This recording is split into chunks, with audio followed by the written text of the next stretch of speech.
Oi, gente, a graça e paz. Então, vamos orar. Senhor, nós te agradecemos por esse dia, Pai. Nós te agradecemos porque você é bom, porque não há nenhum outro como você. E se nós estamos aqui hoje é por causa da sua palavra, é por causa do seu amor, Senhor. Obrigado, Jesus, porque você veio a esse mundo para nos salvar. E nós te amamos, Senhor. Nós te amamos, Pai, em nome de Jesus. Amém. Oi, gente. Então, eu queria compartilhar com vocês algo que o Senhor tem tratado comigo há um tempo já. E eu acho incrível a forma como o Senhor ele fala conosco, né? Seja através da sua palavra, seja através da vida de outra pessoa. Mas dessa vez o Senhor falou comigo através de uma música. E eu não canto, né? Então eu não vou cantar aqui para vocês. Mas a gente estava aqui num culto de domingo. E eu acho que era Israel cantando. E ele cantou aquela música, A Sua Palavra Escondi, guardada no meu coração, para eu não pecar contra ti. E aquilo ficou no meu coração mesmo. E eu passei, eu acho que uma semana inteira cantando só esse refrão. E aquilo foi me incomodando e o Senhor foi trazendo questionamentos ao meu coração sobre isso. E aí ele me trouxe uma pergunta. E eu vou fazer essa pergunta para vocês. Que ele me perguntou da seguinte forma: o que nós estamos, no caso ele fez, o que estamos fazendo com a palavra que nós estamos recebendo? Né? O que é que você está fazendo com a palavra que você tem se alimentado aqui? Nas quartas, nas sextas, nos domingos de manhã, nos domingos à noite. O que você está fazendo com essa palavra? E aí eu queria começar falando sobre uma parábola, que é a parábola do semeador. E eu queria que você abrisse comigo em Mateus 13, no versículo 3.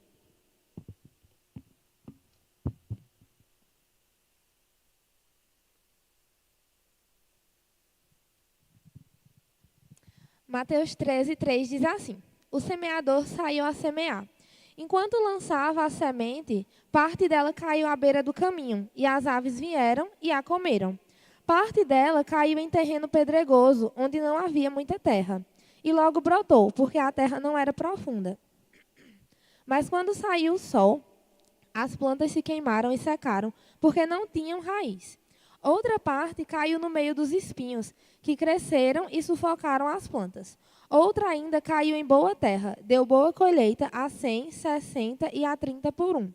Lá no versículo 18, Jesus ele vem e explica essa parábola para os discípulos. E aí diz assim: portanto, ouçam o que significa a parábola do semeador.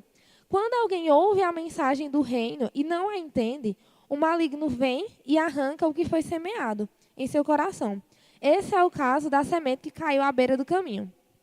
Quanto à semente que caiu em terreno pedregoso, esse é o caso daquele que ouve a palavra e logo a recebe com alegria. Todavia, visto que não tem raiz em si mesmo, permanece pouco tempo. Quando surge alguma tribulação ou perseguição por causa da palavra, logo a abandona. Quanto à semente que caiu no meio dos espinhos, esse é o caso daqueles que ouvem a palavra, mas a preocupação dessa vida, o engano das riquezas, a sufocam, tornando-a infrutífera. Não precisa abrir, mas eu vou ler esse versículo também em Marcos 4,18, que diz assim: os outros, os semeados entre os espinhos, são os que ouvem a palavra, mas os cuidados do mundo, a fascinação da riqueza e as demais ambições, concorrendo, sufocam a palavra, ficando ela infrutífera. E aí, voltando para Mateus, diz: e quanto à semente que caiu em boa terra, esse é o caso daquele que ouve a palavra e a entende, e dá a colheita a 100, 60 e a 30 por um. Então, aqui a gente consegue ver 4 tipos de solos, né? A gente tem o primeiro solo, que remete a pessoas que não compreendem a palavra. E aí, quando você não entende a palavra, você dá brecha para que Satanás venha e não deixe nem a semente entrar lá na terra e comece a brotar. Ele já arranca isso de você e aí você, né, não tem nem a possibilidade. O segundo solo, eu entendo como pessoas que elas não se fundamentam, elas não buscam se aprofundar. Pessoas também que são novas convertidas ainda estão iniciando essa caminhada na fé. E que qualquer coisa, às vezes, por você não estar muito fundamentado, ou por não ter pessoas ao seu lado que lhe incentive, que lhe mostre, que perseverem junto com você, às vezes dá uma brecha também para que Satanás venha e essa palavra não frutifique no seu coração. O terceiro solo são pessoas que ouvem a palavra, mas as preocupações, o fascínio pelas riquezas e anseios por outras coisas vêm e sufocam essa palavra. E aí eu queria focar nesse terceiro solo. Por quê? Você tem preocupação? Ninguém tem preocupação? Porque eu tenho, pessoal. Eu posso passar algumas para vocês, se vocês quiserem. Mas todo mundo aqui tem preocupação, é normal. A Bíblia fala, né? Jesus disse que no mundo a gente teria aflições, mas a gente tem que ter bom ânimo. Mas as preocupações, elas vão vir, vocês querendo ou não. Deixa eu contar essa verdade para vocês. E a gente também tem anseios, né? Ele fala anseios por outras coisas. E não são coisas que são ilícitas. A gente tem anseios, né? Tem pessoas que querem casar, tem pessoas que querem comprar um carro, tem pessoas que querem comprar uma moto. Tudo isso é normal. Mas o problema está, não é em ansiar essas coisas. É quando essas coisas, elas tomam o lugar da palavra. A palavra deixa de ser prioridade porque você está dando mais atenção às preocupações, às coisas que não estão dando certo, ou às coisas que você quer muito conseguir e não tem nada de errado em querer conseguir as coisas. Mas você entende que com a palavra as coisas são mais fáceis? Quando a gente acredita naquilo que o Senhor diz, né, no que a sua palavra diz, as coisas elas fluem naturalmente, gente. É muito bom confiar no Senhor. É muito bom confiar no poder da palavra de Deus. E aí, outra coisa que eu notei quando eu estava lendo esse versículo é que os espinhos, né, eles já existiam. E aí eu fiquei na dúvida, porque eu nunca tinha visto um solo espinhoso, né? Eu fiquei pensando, será que... Porque, para mim, um espinho, ele nasce do caule, né? Numa rosa, os espinhos, eles estão no caule, ou num cacto, nunca no chão. E aí eu fui pesquisar, né, com o Dr. Google, e aí eu fui pesquisar, existe um solo que dá espinhos?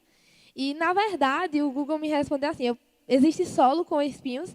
E aí o Google respondeu da seguinte forma, sim, é possível encontrar estruturas pontiagudas, popularmente conhecidas como espinhos ou acúlios, no solo de uma plantação.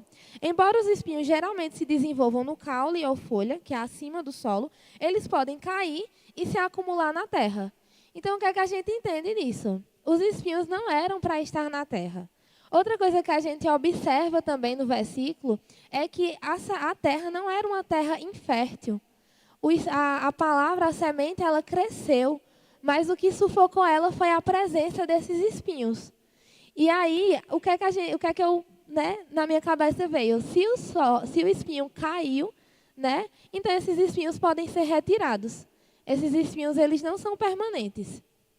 Então, quando a gente, para mim, nessa parte, o único impedimento que tem nesse solo, que prejudica o crescimento e a frutificação da palavra na nossa vida, é a presença desses espinhos. Então, como é que eu resolvo isso? Como é que eu vou tornar o meu coração fértil? Como é que eu torno meu coração uma terra fértil? Tirando os espinhos. Amém, gente? Então, é responsabilidade nossa não deixar que essas coisas, que as preocupações, que os anseios, tomem o lugar que deveria ser da palavra no nosso coração, né? E a gente precisa entender que quando ele fala, né, que se torna infrutífero, e eu acho isso tão forte, essa palavra, você ser infrutífero, como é que eu venho para a igreja, quarta, sexta, domingo, faço rema, faço as escolas, e eu sou infrutífero? Por que a minha vida não está dando frutos? Por que eu não estou vendo resultado da palavra de Deus na minha vida? Tem alguma coisa errada. E eu tenho certeza que o erro não está na palavra.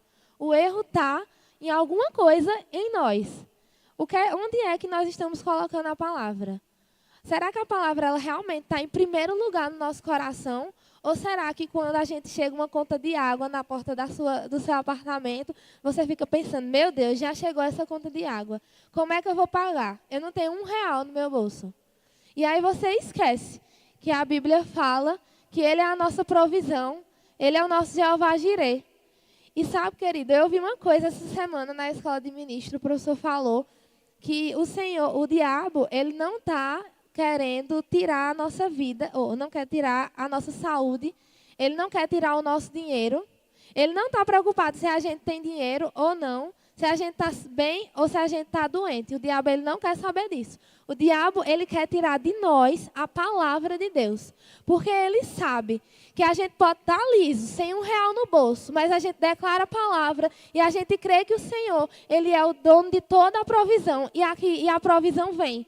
Ele sabe que se a gente está doente e a gente declarar a cura, declarar Isaías 53 na nossa vida, a cura chega. Então o diabo ele não quer saber do seu bolso, ele não quer saber da sua saúde, ele quer saber da palavra. Então ele vai tentar tirar essa palavra de você. E aí cabe a gente a se atentar e não deixar que isso aconteça. E como é que ele pode fazer isso, né? E aí eu queria contar uma coisa que aconteceu comigo sábado. Sábado nós tivemos o evangelismo nos jovens, lá em frente à AIC. E nesse sábado, Débora trabalhava e João fez uma cirurgia e não podia estar lá. E eu já participei de vários evangelismos, gente, mas eu nunca estive verdadeiramente à frente de um evangelismo, assim como a responsável por aquilo que estava acontecendo. E aí eu acordei sábado de manhã, pedi folga e não fui trabalhar. Eu acordei mais cedo, fui ajeitar umas coisas em casa. E aí começou. Satanás, ele pintou e bordou aqui na minha mente. E tudo que ele podia falar, que não ia dar certo, ele falou. E dizia assim, não vai dar certo. E algumas pessoas tinham desistido por alguns motivos. Então, já iam poucas pessoas para o evangelismo. E aquele negócio, para que tu vai? Não vai dar certo, não vai ter nem gente para evangelizar aquele povo. Não vai dar certo, tu não vai saber o que fazer, tu não vai saber o que falar. E se der errado? E se acontecer alguma coisa? E se proibirem? Minha gente, pelo amor de Deus. Eu mandei uma mensagem para a Duda. Eu fiz, amiga, eu tô com tanto medo. Eu tô muito insegura, eu tô com medo, eu não sei o que é que vai acontecer. E por mim eu tinha mandado uma mensagem para João. Eu fiz, João, já que vai pouca gente, vamos cancelar? Vamos botar para um dia que possa ir mais pessoas? Mas eu sabia que aquilo era uma mentira de Satanás. Eu sabia que ele estava tentando envenenar a minha mente para me fazer parar e não cumprir aquilo que o Senhor tinha nos direcionado para fazer, que era ir e pregar a palavra. E aí a gente foi, e aí chegou lá e começou, quando começou tinha eu, Abraão e o Elson.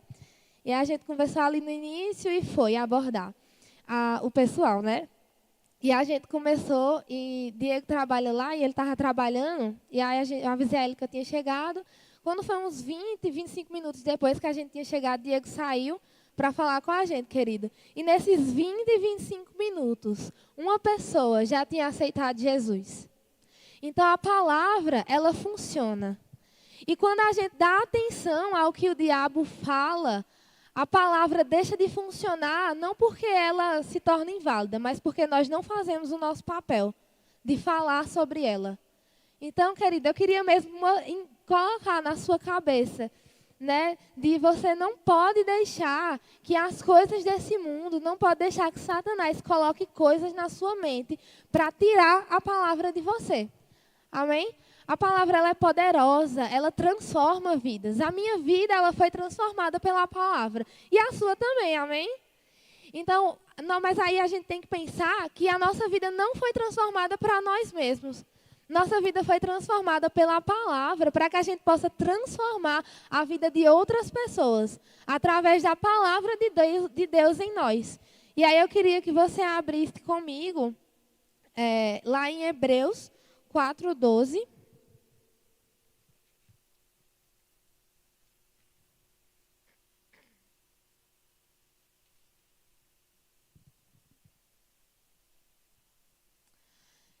Hebreus 4:12 diz assim: pois a palavra de Deus é viva e eficaz. É mais afiada que qualquer espada de 2 gumes. Ela penetra até o ponto de dividir alma e espírito, juntas e medulas, e julga os pensamentos e as intenções do coração. Então, gente, somente a palavra de Deus ela tem o poder de transformar permanentemente a vida de alguém. Amém? Então, o que é que você está fazendo? O que é que eu estou fazendo com essa palavra que a gente está recebendo? Quantas vezes a gente sentou aqui nessa cadeira e saiu da mesma forma que a gente entrou? Quantas vezes a gente chegou aqui e aí pastor Isaías deu uma palavra assim, poderosa, que avivou seu coração. Você ficou assim, borbulhando, deu umas 200 carreiras aqui, mas quando chegou em casa, parece que você saiu e não ouviu nada. Parece que não estava em canto nenhum. Porque você chegou em casa e aquilo não mudou nada na sua vida cotidiana. Chegou a segunda-feira, chegou no trabalho e você continua com as mesmas práticas, com as mesmas atitudes. As pessoas nem sabem que você é crente onde você está. Querido, isso é muito sério. Nós temos uma responsabilidade muito grande.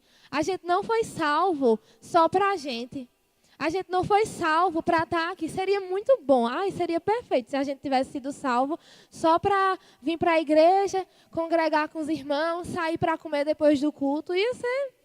Mas a gente tem uma responsabilidade. A sua vida foi transformada. A sua vida hoje é melhor por causa da palavra de Deus. A minha é melhor. E eu quero que outras pessoas sintam e tenham as suas vidas transformadas, assim como a minha também foi. No evangelismo, a gente às vezes fica sem saber como é que inicia, né? Vou chegar na pessoa e vou dizer o quê? E aí eu estava conversando com Duda e a gente foi começar o evangelismo, e aí eu cheguei numa moça e disse assim: oi, moça, bom dia. Posso falar com você sobre uma coisa que mudou a minha vida? Eu posso te apresentar alguém que transformou a minha vida e tornou ela muito melhor? E aquilo, o que acontece de bom para a gente precisa desejar isso para as outras pessoas. E por que você não faz isso com a palavra? A palavra transforma a sua vida todos os dias. Se você realmente se entregar a ela e abrir o seu coração, ela transforma a sua vida todos os dias. E por que você não quer isso para as pessoas que estão ao seu redor? Você sabia que quando você negligencia a vontade de Deus na sua vida, existem pessoas que estão indo para o inferno porque você não está alcançando elas? Existem pessoas que só vão ser alcançadas pelo meu jeito, mas existem pessoas que só vão ser alcançadas pelo jeito do pastor Lucas. E quando eu paro de fazer o meu papel, aquilo que o Senhor trouxe para mim, essas pessoas, elas estão sendo... Satanás está com ela na mão dela. E se ela morrer, ela vai para o inferno. E a culpa vai ser minha e sua, porque a gente não fez o nosso papel. Existe uma responsabilidade muito grande, gente, na nossa vida. Porque é muito sério. A sua vida foi transformada, você vai para o céu. Mas talvez o seu pai, a sua mãe, o seu familiar, a pessoa do seu trabalho que você convive todos os dias, não vá. Porque simplesmente você decidiu viver só para você mesmo. E não decidiu viver para Cristo. Amém? Então, pessoas dependem do que nós fazemos com a palavra que nós recebemos. Nós somos a palavra que algumas pessoas vão ler. Eu acredito que você já ouviu essa frase, se não dessa forma, de alguma forma semelhante, mas que tem o mesmo sentido. Mas é assim, pregue e, se preciso for, fale. O que isso significa? A gente prega na nossa forma de agir, na nossa forma de falar, na forma que a gente faz as coisas. E, às vezes, a gente vai e fala alguma coisa sobre Jesus. Mas as pessoas observam, gente. Quem aqui nunca ouviu você fazer alguma coisa que não está certo e alguém olhar para você e dizer: e tu não era crente? Isso é mesmo que uma facada, né, no coração da gente. Eu já ouvi. E se você escuta isso e não muda, tem um problema grande que precisa ser resolvido. Enorme, um problema enorme. Então, gente, tem um versículo, eu queria que você abrisse comigo, em Romanos 2, 17.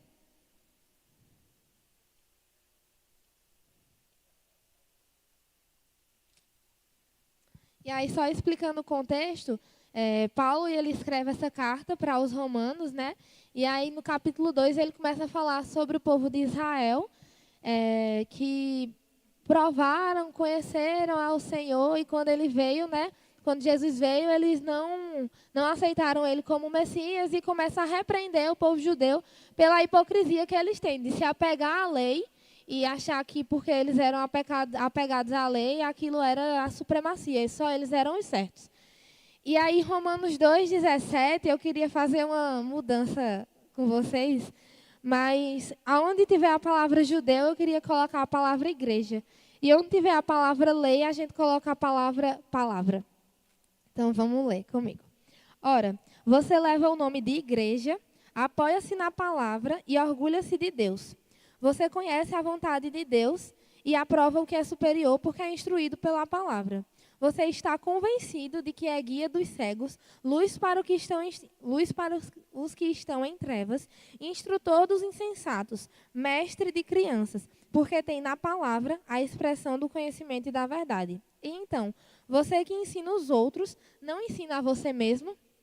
Você que prega contra o furto, furta? Você que diz que não deve adulterar, adultera? Você que detesta ídolos, rouba-lhes os templos? Você que se orgulha da palavra, desonra a Deus, desobedecendo a palavra? Pois como está escrito, o nome de Deus é blasfemado entre os gentios por causa de vocês. Então, qual é o papel, qual é a imagem de Cristo que nós estamos passando para as pessoas? Será que você está sendo, aquilo que você faz está de acordo com aquilo que você fala? Será que aqui, ele faz uma crítica, Paulo faz uma crítica aos judeus dizendo, você ensina que não deve roubar, não deve furtar e furta. Será que a gente não está fazendo isso? A gente diz que deve andar em amor, aí chega alguém no trânsito, corta, e aí você vai, ai, feliz! Será que a gente está fazendo isso? Gente, ser cristão é nos mínimos detalhes. Ser cristão é nas coisas mais simples do nosso dia a dia. É você, às vezes, se estressar com alguém, falar, se exaltar com ela. Na mesma hora, você se exaltou, você ir lá e pedir desculpa. Ah, mas eu não estou errada. E daí? A Bíblia não pergunta se você está errado. A Bíblia manda você andar em amor. Às vezes, a gente vai precisar estar errado e pedir desculpa, porque o amor que você vai transformar, você vai passar para aquela pessoa, pedindo desculpa por algo que você nem estava errado, vai constranger ela de uma forma que você vai pensar, que ela pode pensar, por que essa pessoa é desse jeito? O que é que tem diferente nela? Que ela veio me pedir desculpa mesmo ela estando certa. Será que realmente nós estamos sendo verdadeiros cristãos aonde nós estamos? É nos mínimos detalhes. E a palavra, ela é poder para transformar as nossas vidas. Mas tudo depende de nós. Depende da nossa escolha, de querer obedecer ela ou não. E uma coisa que tem acontecido muito comigo, assim, eu tenho sido muito confrontada na escola de ministros, porque são coisas muito práticas, muito do dia a dia. São umas coisas que você fica tipo, meu Deus, como é que eu estou errando nisso, sabe? Você sai assim, querendo realmente mudar. Mas se você não querer de verdade, ou escutar e, caramba, preciso mudar nisso, e chega no outro dia e você esquece, você vai continuar da mesma forma. A gente precisa verdadeiramente querer entender, querer conhecer essa palavra, querer verdadeiramente viver o que está escrito nela. Não por causa de nós. É claro que, como consequência, quando a gente vive o que a palavra diz, nós somos abençoados, nós somos prósperos, nós andamos em saúde, nada vai nos faltar, mas o principal da gente viver essa palavra não é sobre nós. O principal é sobre Jesus. É sobre a gente demonstrar Jesus para outras pessoas.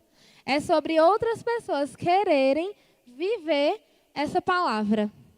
As pessoas precisam conhecer isso aqui, gente. É muito egoísmo nosso querer só para a gente. Às vezes a gente está de bucho cheio, cheio de palavra, doido para querer falar e não fala. Por que você não fala? Ah, não, porque não me deram uma oportunidade na igreja. Eu tenho certeza que você cruza com, no mínimo, umas 10 pessoas todo dia. E essa palavra que dá dentro de você não precisa ser passada num púlpito. Essa palavra precisa ser passada para pessoas que precisam dela. Amém? Então, que você possa entender isso. Nós não podemos desonrar a palavra de Deus. A gente vem aqui, levanta nossos braços, diz que Ele é o nosso Senhor, que Ele é o nosso Salvador, que nós honramos Ele, que nós exaltamos Ele, mas com as nossas atitudes nós desonramos. Se a gente não segue a palavra, que é de Deus, como como é que a gente pode dizer que segue a Deus? Como é que a gente pode dizer que ama a Deus, se a gente não consegue fazer o mínimo que ela diz, que é amar o nosso próximo? Eu tenho sido muito confrontada nisso, em questão de, na forma de agir, eu tenho um jeito, às vezes, muito explosivo. Então, às vezes, eu falo o que dá na telha e quando a gente fala, às vezes, o que vem, pessoas se magoam ou se chateiam com isso. E a gente precisa ter realmente cuidado. E eu precisei muito, esses últimos meses, parar e chegar para as pessoas e dizer, me desculpe porque eu falei isso. E às vezes a gente quer se justificar na nossa personalidade, né? Porque eu sou explosiva. Mas a gente tem o poder de se controlar, gente. Um fruto que está dentro de nós, né? Que faz parte do fruto do Espírito, é o domínio próprio. Então, nós precisamos nos controlar. O seu jeito, a sua personalidade, ela não é prego batido, não. Se ela não está de acordo com a palavra, ela precisa mudar. Porque a palavra, ela tem esse poder. Mas a gente precisa estar disponível para isso. Porque vai entrar por aqui e sair por aqui, se eu não decidir mudar. A decisão, ela é nossa. E para a gente finalizar, eu queria que você abrisse Salmos 119, 9. E aí eu queria ler esse versículo, que foi o que me confrontou primeiro e me fez pensar acerca de tudo isso. E Salmos 119, a partir do versículo 9, diz assim: Como pode o jovem manter puro a sua conduta, vivendo de acordo com a tua palavra?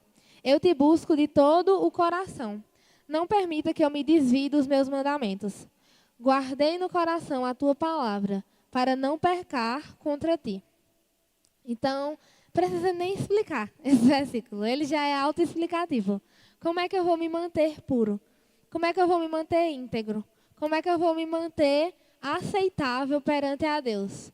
Guardando a palavra no nosso coração. Meditando nela dia e noite. Como é que você quer falar para as pessoas sobre essa palavra que transformou você, se você nem conhece ela? Se você não sabe um versículo? Eu não estou dizendo que você precisa aprender todos os versículos decorados. Você pode ir lá pesquisar. Mas você precisa saber o que é que tem aqui que mudou sua vida, para que outras pessoas possam entender. Porque se você vai explicar uma coisa que você nem mesmo sabe, isso não vai ter credibilidade alguma para as pessoas. E hoje em dia as pessoas conhecem muito a palavra. E elas já vêm com a língua afiada para debater e querer mostrar que estão erradas. Mas eu sei que essa palavra é a verdade. Mas eu só sei isso por quê? Porque eu leio ela. Então, que você possa meditar nessa palavra, que você possa conhecer ela. Primeiro, para você não pecar contra o Senhor, desonrando o que tem nela. E segundo, para que você possa levar essa palavra para outras pessoas. Existem pessoas que só dependem de você. E você não pode deixar que essas pessoas vão para o inferno por causa da sua negligência. Nós temos uma responsabilidade muito grande nessa terra. E Jesus está voltando. E eu quero que o meu pai, eu quero que minha avó, eu quero que meus amigos estejam comigo. Mas isso só depende de mim. E só depende de você. Você tem família, você tem amigos. E você nem pode ter, todo mundo é crente. Mas você bate com alguém na rua que não é. Essa pessoa precisa de você. Você não se encontra com as pessoas por acaso. Você se encontra com elas para que você possa falar sobre Deus para elas. Então, que essa palavra que transformou você possa transformar outras pessoas através de você. Amém, gente? É isso. Sejam abençoados na prática dessa palavra. Amém?